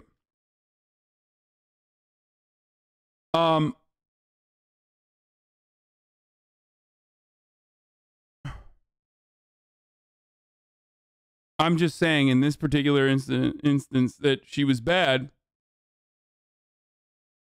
because she also said Antonin Scalia was a dear friend. Like they're Bugs Bunny or Jesus. Like, I'm sorry, if someone is like, if someone is comparing gay marriage to bestiality, then you can't say they're a good friend. I'm sorry, fuck that person, okay? That's like, maybe that is a good place to be like, nah, rest in piss. I'm glad that motherfucker died about Antonin Scalia when he did. You know what I mean? You can't fucking do that. You can't like turn around and be like, you know, we had our disagreements, but I consider him to be a dear friend. It's like, well, you suck then, okay? You are a fucking bad person too.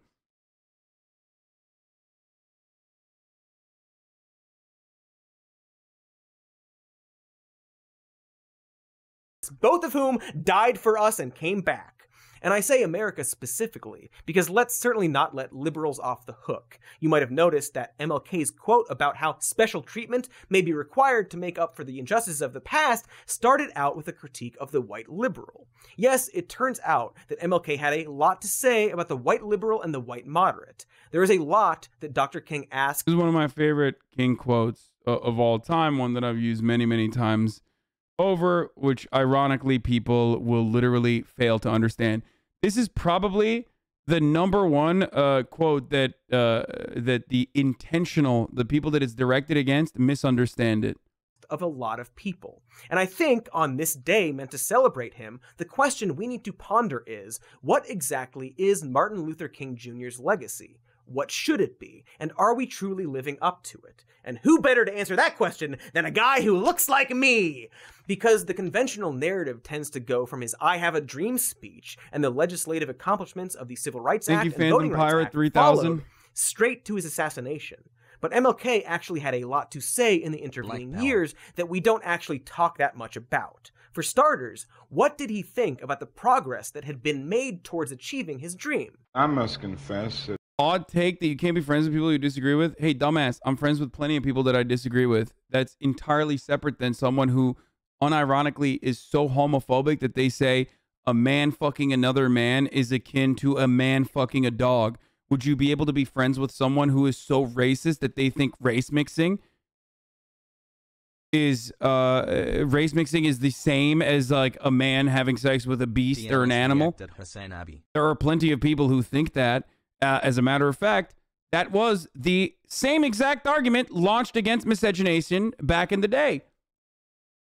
Okay? Do you consider all of those to be small disagreements? If that's a small disagreement, that says a lot about you, which proves my point. My point is that if you think that something that is a gigantic disagreement like that is a small one, then you are a bad person. Thank you for coming to my TED Talk. That's precisely what I was saying about Ruth Bader Ginsburg. I'm saying she's a bad person because she considered that to be a small disagreement. That dream that I had that day has at many points turned into a nightmare. Now, I'm not one to lose hope. I keep on hoping. I still have faith in the future. Funny you can say RGB was a bad person because who she said her friends were. Yeah, you were friends with Crotchy, someone who lied about getting vaccinated. People you said should be locked up. Yeah, she should have gone to jail for it, but she's already vaccinated, so there's nothing you could do about that. If you unironically think that that is a fucking solid comparison between someone who actually had the power to deny gay people the civil liberty of marriage to a person that lied, okay? To a person that lied about having a fucking vaccine when vaccines were not they were not being distributed yet. I don't know what to tell you, okay? But yes, she should have gone to jail for it all the same. I agree. I think that an Instagram model with Big Booba is the same as a Supreme Court justice with a lifetime appointment. I am a Twitch watcher. Future. But I've had to analyze many things over the last few years, and it was a test, not a vaccine, but close enough. I don't know what the fuck it was. Over the last few months, I've gone. Oh, it was a test that she faked. What? It was she faked a test after getting vaxxed. Who cares? Wait, I don't know if that. You guys remember this better than I do. I don't even know what the fuck it was. Such an agonizing moment, and I've come to see that we have many more difficult days ahead, and some of the old optimism was a little superficial, and now it must be tempered with a solid realism. And I think the realistic fact is that we still have a long, long way to go. A long, long way to go in a galaxy far, far away. That's 3 Star Wars references for you sick freaks. But geez, folks, I don't think it's daring to say that this quote still applies today, just like 50 some odd years later. You might have noticed that I started this video noting that today we rightfully celebrate the life and legacy of the civil rights leader who utilized nonviolent protests to help bring about an end to explicit legal segregation in America. Wow, I was so young back then. So full of hope. Less beard. Now, I use the words explicit legal segregation for a reason. Because unfortunately, even though explicit legal segregation is no longer allowed, schools and neighborhoods are more segregated today than they were in the 1960s. The racial wealth gap between white people and black people is the same today as it was when MLK was assassinated. Seems like we continue to have a long way to go to get to that dream he was talking about. And maybe the reason that these inequalities persist is because we didn't really listen to what MLK actually had to say. It is a crime for people to live in this rich nation and receive starvation wages. America's opportunity to help bridge the gulf between the haves and the have-nots. And the question is whether America will do it. There's nothing new about poverty. What is new is that we now have the techniques and the resources to get rid of poverty.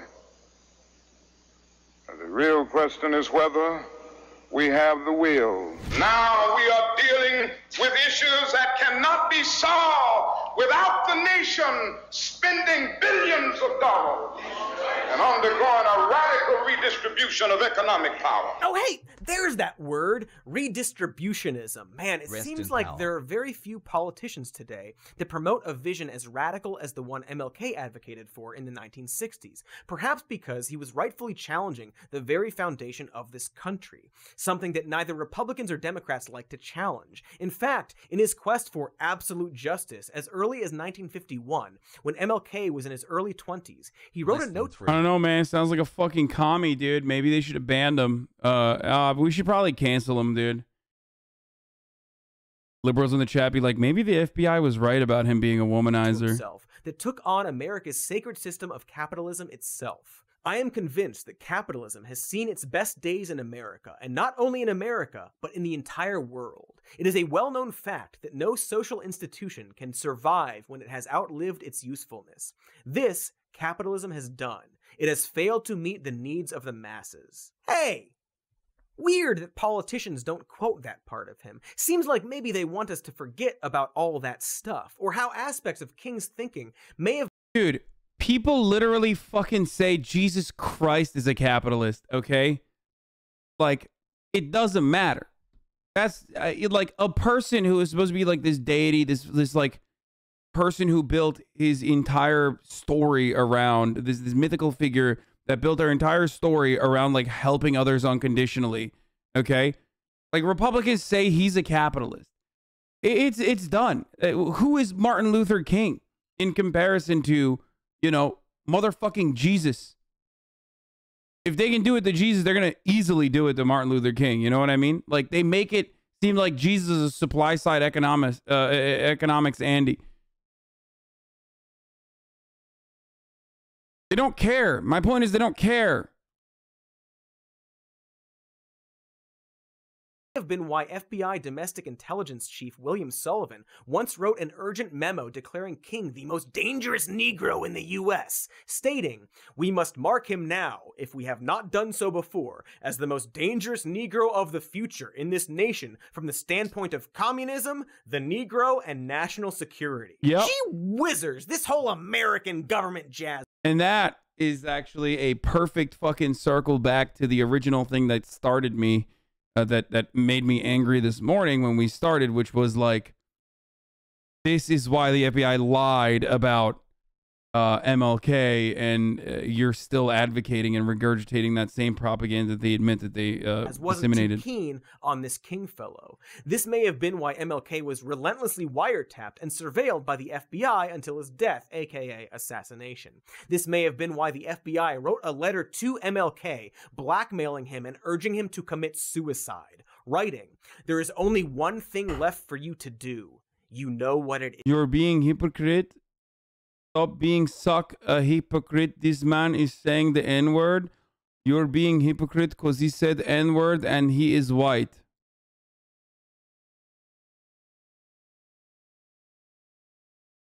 Stalin was a socialist, but had some anarchy ideals as well.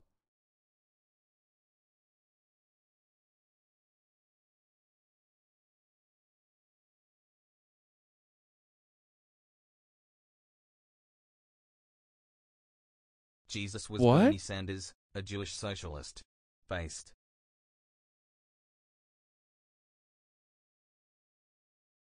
My man says Stalin had some anarchist ideals. Love that. You have just 34 days. You are done. There is but one way out for you. You better take it before your filthy, abnormal, fraudulent self is bared to the nation. Ah, but that's the old FBI. They smoked cigarettes and murdered aliens and junk. They wouldn't heavily surveil a civil rights movement today, right? Do we have an article about how they totally did that to the Black Lives Matter movement? I bet we do. Yeah, we do. There's the article about that. But it wasn't just King's critique of capitalism that made him the most dangerous Negro in the US, according to the federal government. Because MLK also stated in 1967 that the evils of capitalism are as real as the evils of militarism and racism. And so the thing that really put MLK in the hot seat was his courageous and wildly unpopular stance against the Vietnam War, and against war and militarism in general, or I guess... Oh, yeah, funny enough. ...was his... It's like funny enough that when you're an anti-imperialist, okay, when you're against American imperialism, the number one bipartisan thing that every American believes, American exceptionalism and American imperialism, all of a sudden even liberals start coming after you and say, no, no, no. Courageous and wildly unpopular stance against the Vietnam War, and against war and militarism in general, or I guess he loved it, according to the Pentagon. And this stance... It's almost like he's not perfect. Wait, what? Do you think that I think that that is not, that's an imperfection? Because you are very far removed from whatever circles you are in if you think that if you think that I would ever say that that is an imperfection for MLK. Stance on Vietnam, one of the best parts, that I and other cool people would argue has been proven correct upon even the lightest historical examination. Like, I think even Operation Dumbo Drop comes down on it, but also, who cares if it does? When a nation becomes obsessed with the guns of war, it loses its social perspective, and programs of social uplift suffer. This is just a fact of history, so that we do face many more difficulties as a result of the war. It's much more difficult to really arouse a conscience during a time of war. There is something about a war like this that makes people insensitive. It dulls the conscience. It strengthens the forces of reaction, and it brings into being bitterness and hatred and violence. And MLK's stance against the war is not the only example where he was ahead of his time. Can you explain why Biden wants South Carolina's black votes so heavily when he was so racist while Bernie literally marched with MLK? I don't know if you're like looking for a clip here or something, but you know, people vote in incredibly dumb ways. It's just the unfortunate reality. Like, that is just how it is. People did not believe that Bernie Sanders was going to be able to solve the number one problem that they had, which was defeating Donald Trump. Why did they believe that? Because their community leaders told them. Their community leaders that work alongside the Democratic Party. The media told them that Bernie Sanders was not electable. That's it. 20% of voters in the United States of America actually vote on ideological lines. 80% of voters, on the other hand, vote on team and partisan lines. That's it. They vote Democrat because they're Democrat. They vote Democrat and do whatever Democrats do because other Democrats have told them.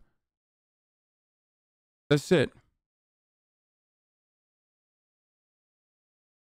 The media that was backing Joe Biden and definitely was overtly and expressly anti-Bernie Sanders and quite literally said things along the lines of like Bernie Sanders is going to be a Nazi, okay, similar to a Nazi.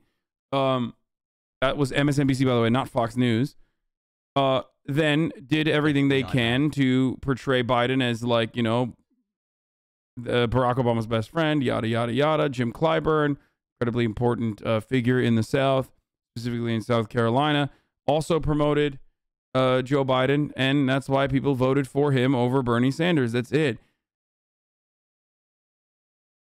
King advocated for a federal jobs guarantee and a guaranteed income, reparations, and, this is important, a massive government effort to entirely eliminate poverty. In fact, the effort he was engaged in when he was assassinated was marching with striking sanitation workers in support of a diverse coalition of people fighting for better working conditions, as a part of the Poor People's Campaign for economic and racial justice. He even had an extremely relevant view of the filibuster. I think the tragedy is that we have a Congress with a Senate that has a minority of misguided senators who will use the filibuster to keep the majority of people from even voting. And this is literally the same dynamic that is currently at play with the legislative battle. He was 100% correct, by the way.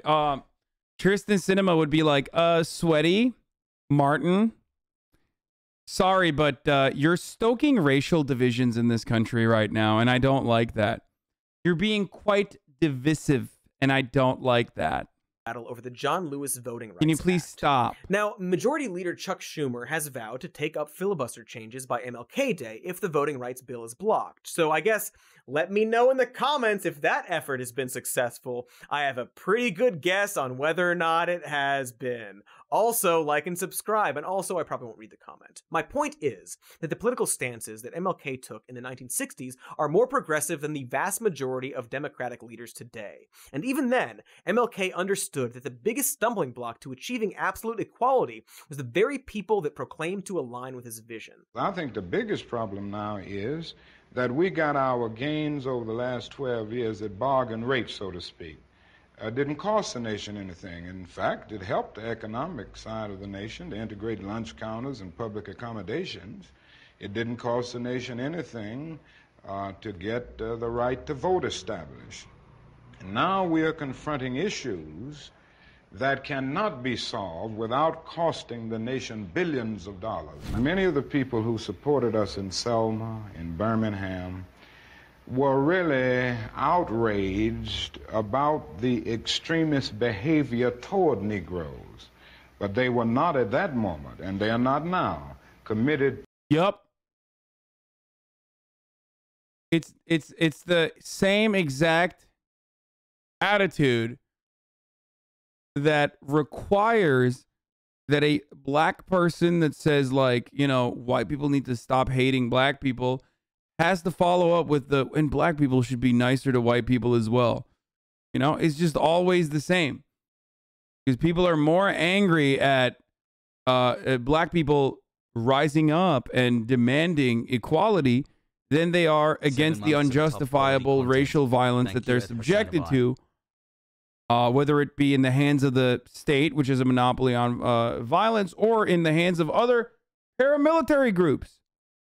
To genuine equality when the state's not for enough. Negroes. And I think we are in a new era, a new phase of the struggle, where we have moved from a struggle for decency, which characterized our struggle for 10 or 12 years, to a struggle for genuine equality.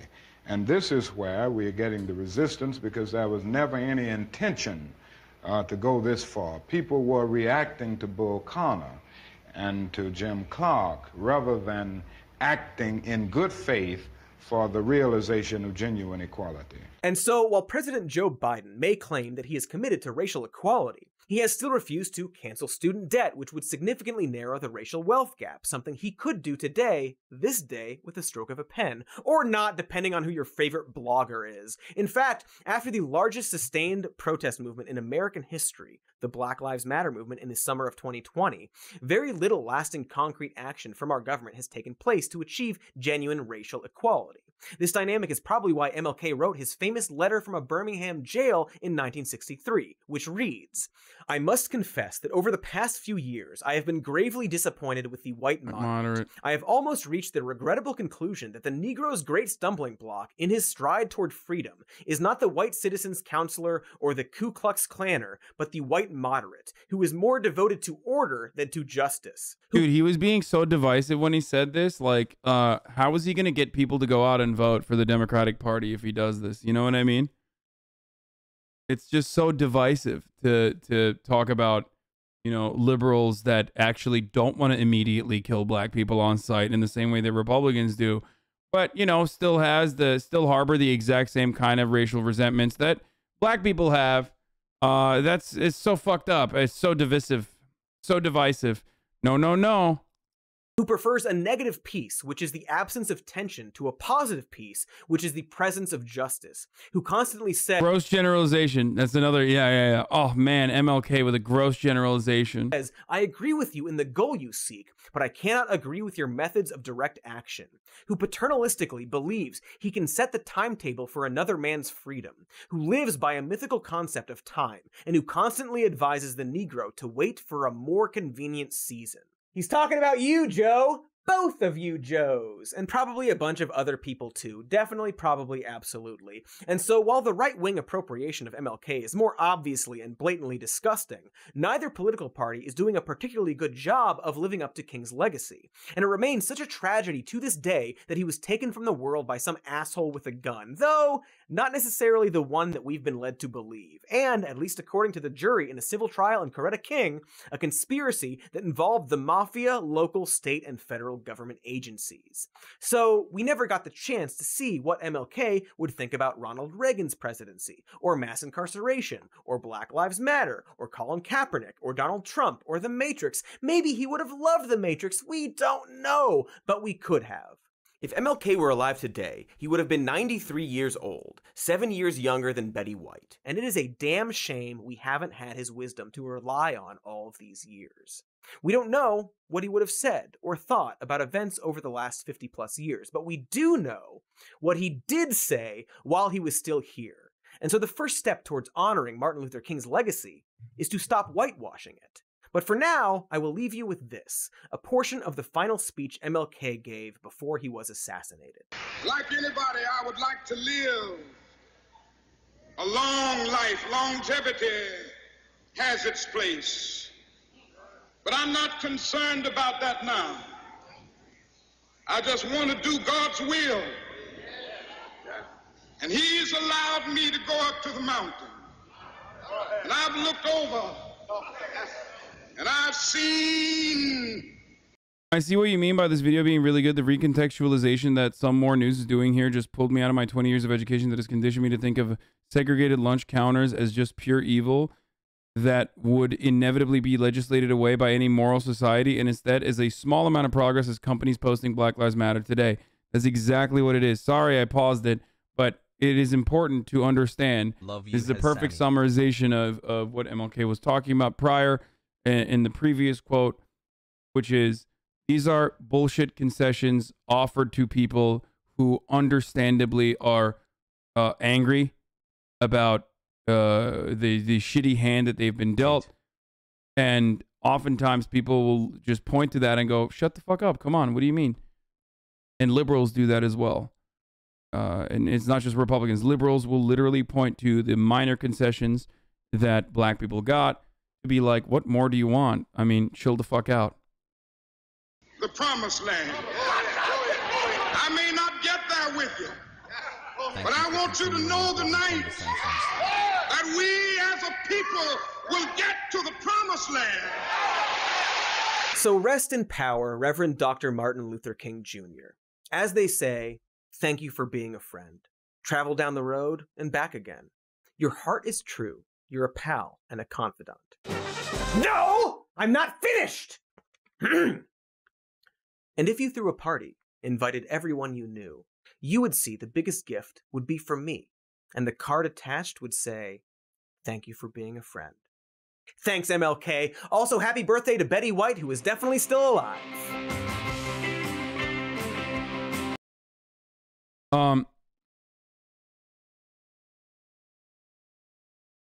Anyway, thank you, Still Chus, for the 10 gifted subs.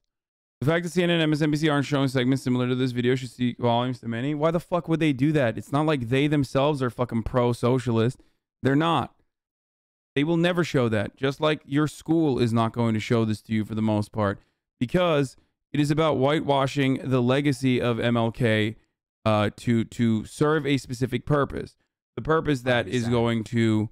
the purpose that he's going to serve is to normalize capitalism. Okay?